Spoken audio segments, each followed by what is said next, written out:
Aujourd'hui aux Échos du Vatican, pèlerinage des familles dans le cadre de l'année de la foi, première ordination épiscopale du pape François depuis son élection, l'évêque de Lux est suspendu de ses fonctions jusqu'à nouvel ordre.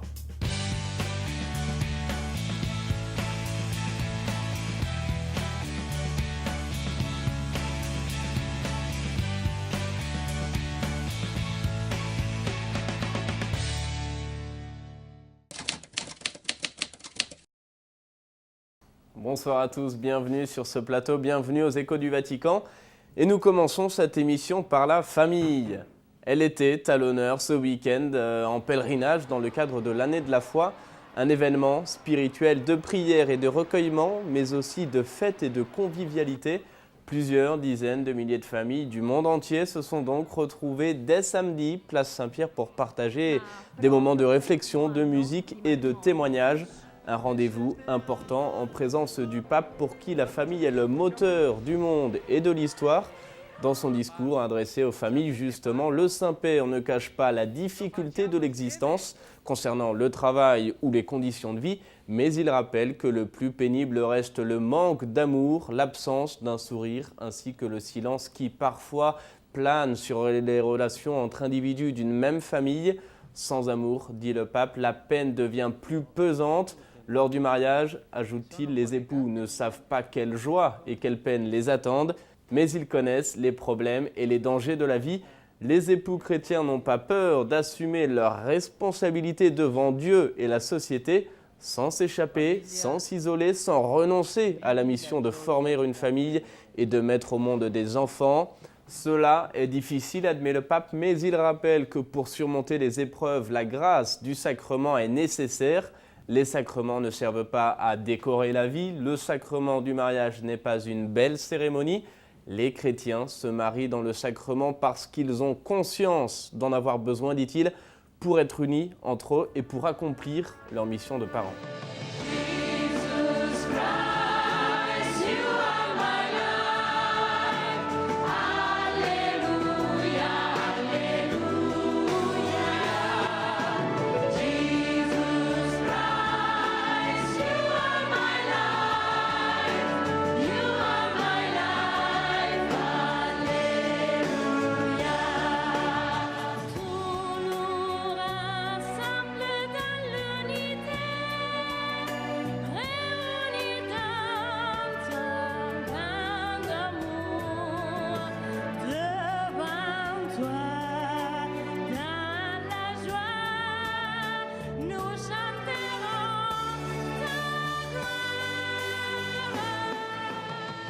Et ce pèlerinage des familles s'est terminé dimanche après une messe célébrée par le pape sur la place Saint-Pierre. Dans son homélie, le Saint-Père a incité les familles à partir en mission, à mettre le sel et le levain dans les actes de tous les jours. Une famille chrétienne, dit-il, est une famille qui prie, qui garde la foi et qui vit la joie. Les familles, poursuit-il, doivent avoir une prière authentique, conscientes qu'elles ont besoin de Dieu, de son aide, de sa force, de sa bénédiction et de sa miséricorde. Pour prier en famille, donc, il faut de la simplicité, dit le pape. Et en s'approchant de l'icône de la Sainte Famille, il a récité une prière « Fais renaître en nous l'estime du silence », a-t-il demandé à la famille de Nazareth. Rends nos familles cénacles de prière et transforme-les en petites églises domestiques, renouvelle le désir de sainteté, soutient le noble effort du travail, de l'éducation, de l'écoute, de la compréhension réciproque et du pardon, a-t-il encore demandé.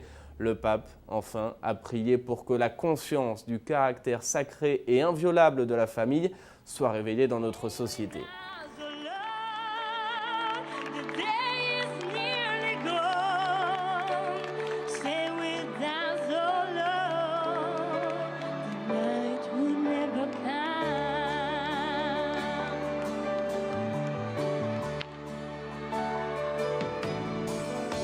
Your presence flow around me in the sea of you give me, and it's hard to just imagine what my life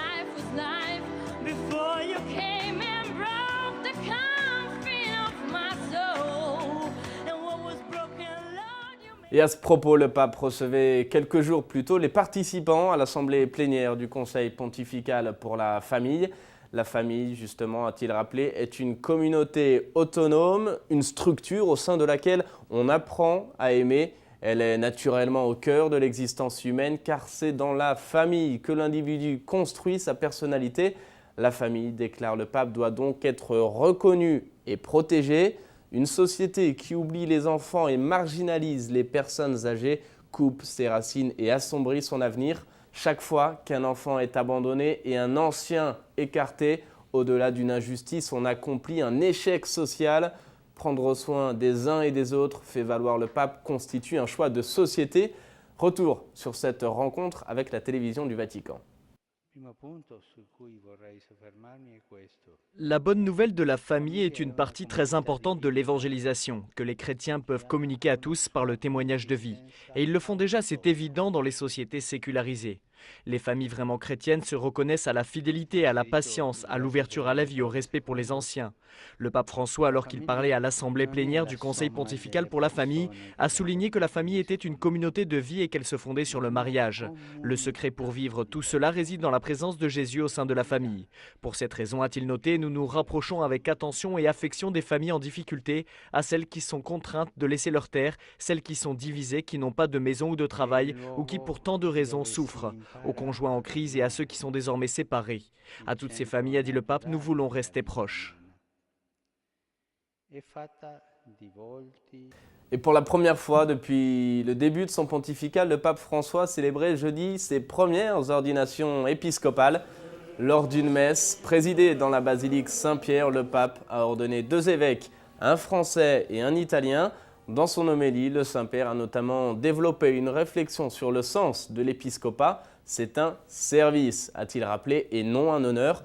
Mais sur la forme, une fois encore, cette cérémonie était marquée par le style du nouveau pontife. C'est ce que nous explique Charles de Pechepérou, il est journaliste à Immédiat.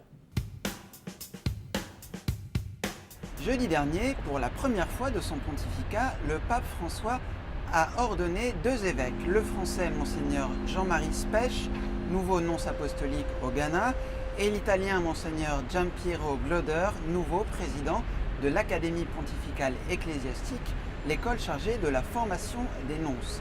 Et là encore, durant la cérémonie qu'il présidait dans la basilique Saint-Pierre, le pape a su imposer son style par les mots et par les gestes.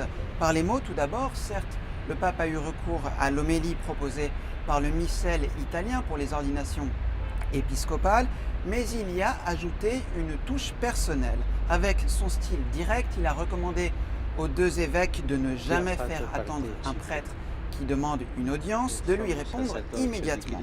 Une nouvelle fois, le pape a aussi mis en garde contre le risque de tomber dans le piège de la mondanité. Venons-en au geste.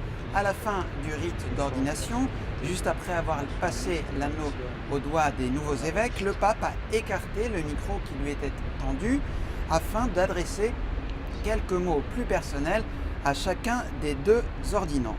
Autre geste innovant, le pape François est allé encenser lui-même les 2 nouveaux évêques. Un peu de liberté, d'innovation donc, tout en respectant la tradition. Le pape applique la règle, mais il y ajoute une touche personnelle, un ingrédient. L'un des 2 nouveaux évêques est donc Monseigneur Jean-Marie Spech, originaire d'Alsace, qui partira au Ghana pour exercer ses nouvelles fonctions de nonce apostolique. On attend désormais que le Vatican nomme son successeur au poste de chef de la section francophone de la secrétaire d'État du Saint-Siège, un poste à responsabilité. Le remplaçant de Monseigneur Spech devra notamment gérer le secrétariat du pape en français, traduire et parfois élaborer des discours pontificaux, présenter au pape les différents groupes de pèlerins français venus assister à l'audience générale du mercredi. Il devra également servir de pont entre la curie romaine et les différentes conférences épiscopales francophones du monde entier. Je vous dis à la semaine prochaine. Autre événement cette semaine, une décision ultra rapide prise par le pape François. Il a décidé d'éloigner Monseigneur Franz Peter Theber van Elst de son diocèse de Limbourg en Allemagne. Les 2 hommes se sont vus au Vatican pour évoquer ce qui est devenu un scandale. L'évêque allemand est contesté pour son mode de vie dépensier. Il est notamment accusé d'avoir caché le coût des travaux de sa résidence qui s'élèverait à plus de 30 millions d'euros. Le Saint-Père a donc jugé opportun de l'éloigner pour un certain temps dans l'attente des résultats d'une enquête plus approfondie. L'évêque de Lux, tel qu'il est surnommé, est donc remplacé par son vicaire général. Le saviez-vous ? L'Église catholique compte aujourd'hui plus de 5000 évêques à travers le monde et le nombre d'évêques ne cesse d'augmenter chaque année. Va-t-on vers une communion entre luthériens et catholiques ? Une chose est sûre, en tout cas, le dialogue progresse et pour cause, le pape François recevait dans la semaine la Fédération luthérienne mondiale et il a salué les nombreux pas accomplis ces dernières décennies dans les relations entre luthériens et catholiques. C'est en un certain sens, a dit le pape, l'âme de notre chemin vers la pleine communion. Écoutez le résumé de cette rencontre. Catholiques et luthériens peuvent demander pardon pour le mal commis les uns contre les autres et pour les fautes commises devant Dieu. Ils peuvent se réjouir ensemble pour cette nostalgie de l'unité que le Seigneur a réveillée en nos cœurs et qui nous fait regarder de l'avant avec un regard d'espérance.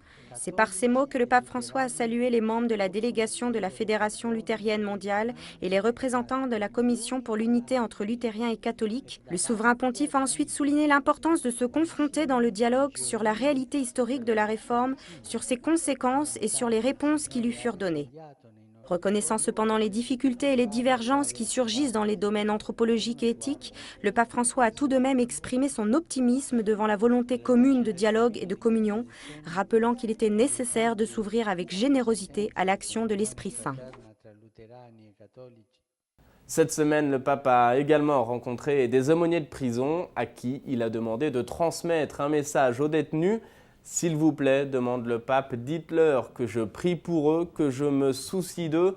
Je prie le Seigneur et la Vierge afin qu'ils puissent surmonter avec succès cette période difficile, qu'ils ne se découragent pas, qu'ils ne se renferment pas sur eux-mêmes.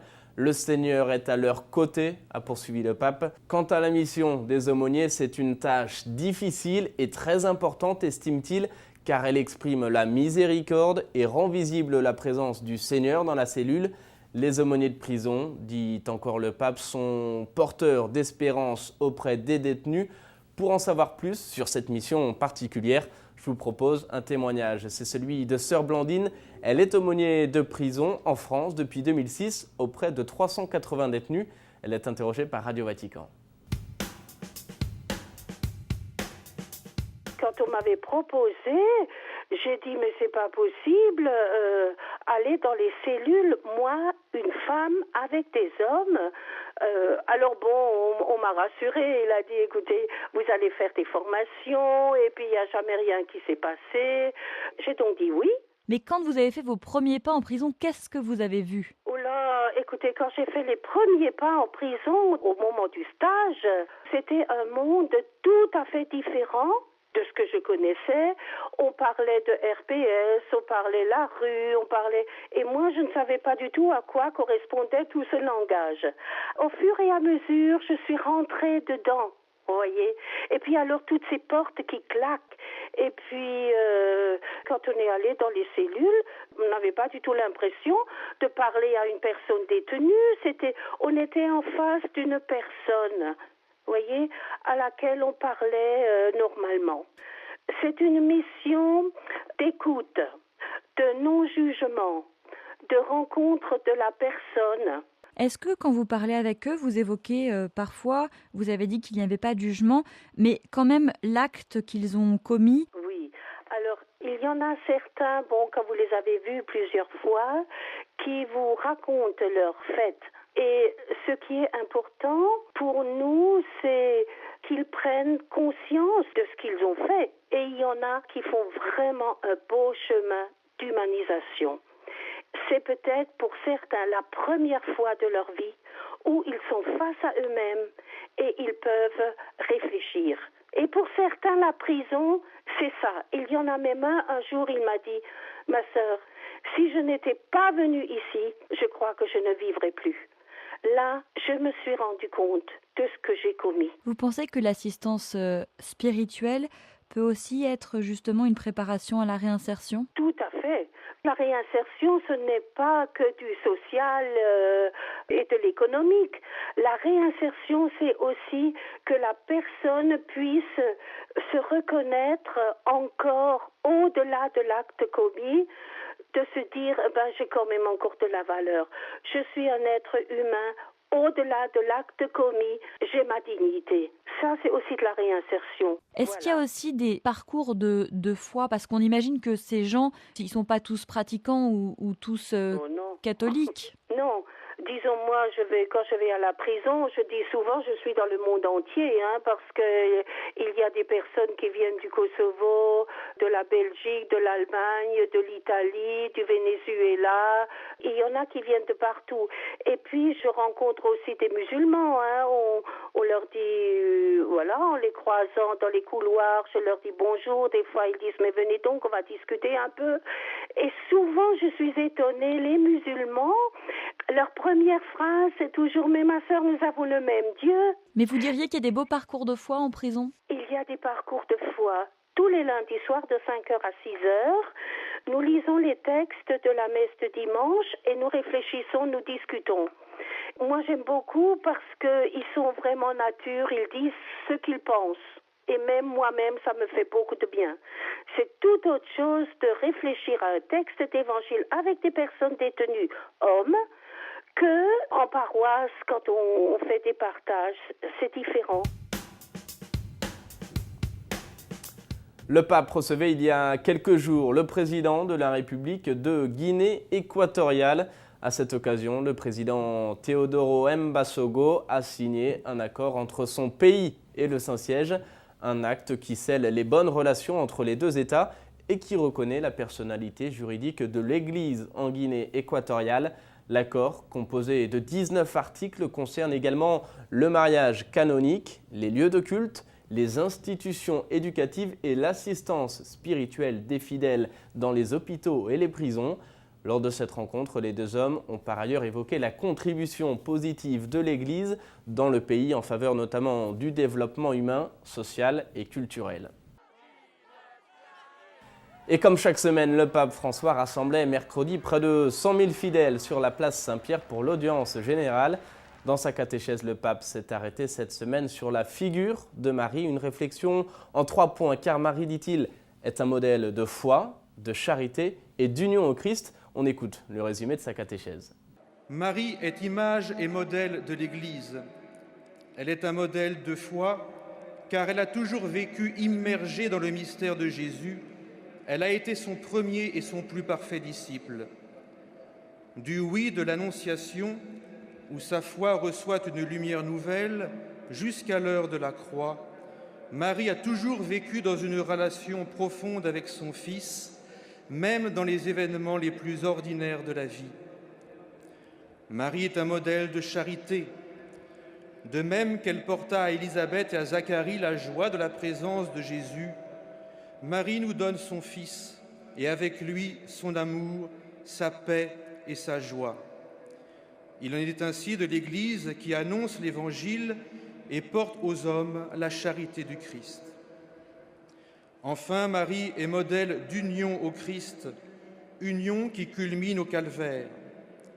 C'est l'obéissance à la volonté du Père, telle que l'a vécue Marie, qui donne la victoire sur le mal et sur la mort. La question de la semaine, c'est Philippine qui nous la pose. Elle veut connaître la position de l'Église vis-à-vis des divorcés remariés. C'est une question sensible visiblement dans l'Église, mais pour couper court à toute idée reçue, les divorcés remariés ne sont pas excommuniés, ils font bel et bien partie de la communauté chrétienne. Les simples divorcés peuvent communier, mais les divorcés remariés en revanche ne le peuvent pas.